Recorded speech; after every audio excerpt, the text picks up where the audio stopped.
13 ans. Pardon.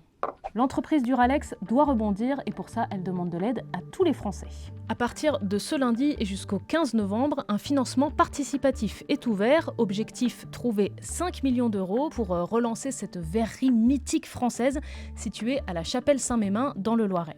Avec une mise minimum de 100 euros, n'importe qui peut acheter des parts participatives avec un avantage fiscal de 18% la première année et une rémunération de 8% par an pendant 7 ans, après quoi l'investissement de départ sera remboursé si tout va bien et que l'entreprise en a les moyens. C'est pour ça que c'est rémunéré à 8%, parce que c'est un placement à risque.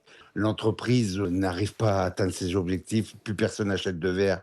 L'entreprise ferme, vous perdez l'argent que vous avez mis. Les risques sont quand même très minimisés, mais c'est pas comme si vous le mettiez sur un livret A. Mais c'est pour ça que c'est pas rémunéré de la même façon qu'un livret A. Il y a 1 an et demi, Duralex était placé en redressement judiciaire. 3 offres de reprise avaient été déposées, dont une des employés eux-mêmes qui voulaient créer une SCOP, une société coopérative et participative, donc détenue majoritairement par des salariés.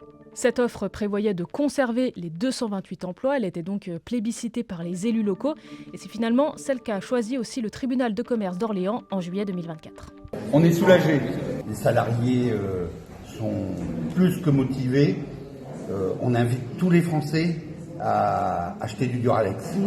Mais maintenant, pour assurer la pérennité de l'entreprise, il faut littéralement relancer la machine. La première année, on a réveillé Duralex. Cette deuxième année, on doit transformer Duralex. Et la SCOP n'a pas le temps d'attendre la publication d'un premier bilan pour ensuite aller solliciter les banques, d'où ce financement participatif. L'argent récolté servira notamment à créer de nouveaux moules pour sortir une nouvelle collection, ce qui est une première depuis 1997.